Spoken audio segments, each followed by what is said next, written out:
আজকের অনুষ্ঠানের সম্মিলিত প্রধান আমরা দেখতে পাচ্ছি গাড়ি বাহর অসংখ্য গাড়ি বাহরে আজকের সারাদাম জেলাতে আজকের প্রধান অতিথিকে পৌরবাসীর পক্ষ থেকে চার বছরের সুরক্ষা ইতিমধ্যে উপস্থিত হয়েছেন বাংলাদেশ জামায়াত ইসলামী দেশের সংগ্রামী সহকারী সেক্রেটারি জনাবের অধ্যাপক আমাদের মাঝে উপস্থিত হয়েছেন খানবাড়ি ধারার সম্মানিত সভাপতি জনাব অধ্যাপক রবিউল মোল্লা।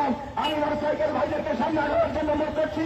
আমরা দেখতে পাচ্ছি দুই হাতে দাঁড়িয়ে আজকের অনুষ্ঠানের প্রধান অতিথি দাঁড়িয়ে পরে দাঁড়িয়ে সালাম বিনিময় করছেন, শুভেচ্ছা জানাচ্ছেন তার প্রিয় ফুলতলাবাসী। আমরা দেখতে পাচ্ছি ফুলতলা রয়েছে আজকে